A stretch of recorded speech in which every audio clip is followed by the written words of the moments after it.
In this animation video, I will describe to you our patent-protected method of epitaxial semiconductor nanowire growth on graphene.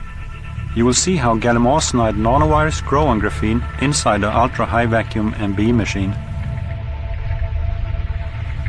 Here, inside the MB chamber, we first open the flange to the heated gallium source so that an atomic flux of gallium atoms is directed and then adsorbed on the substrate, which in our case is an atomic thin sheet of graphene.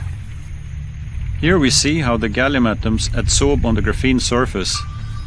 It turns out that the gallium atoms tend to stick to each other and form small gallium droplets on the graphene surface. At the bottom of the gallium droplet, next to the graphene surface, the gallium atoms try to match the carbon hexagons by arranging themselves into a very unique hexagonal pattern. At this time we now also open the flange to the arsenic source, so that both gallium and arsenic atoms are directed simultaneously towards the graphene surface. Now gallium and arsenic atoms hit and enter the gallium droplet. Down at the bottom, inside the gallium droplet, the gallium and arsenic atoms chemically bind together and forms a gallium arsenide crystal, layer by layer.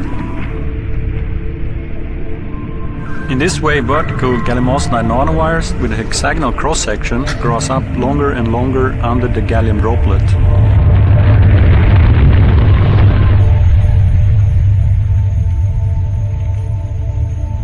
It only takes a few minutes of growth before they reach the desired length of 1 micrometer.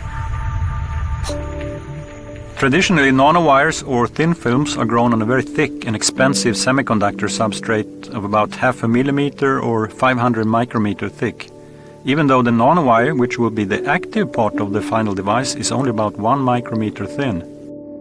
Now, because of our invention of epitaxial nanowire growth on graphene, the substrate only needs to be an atom thin. This means that not only huge cost savings can be made, but the graphene substrate is also flexible, conductive, as well as transparent to light.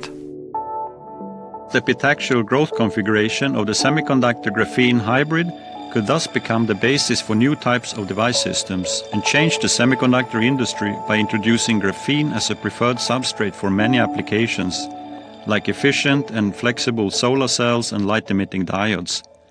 This technology will now be developed by our startup company Code of Ur-Nammu.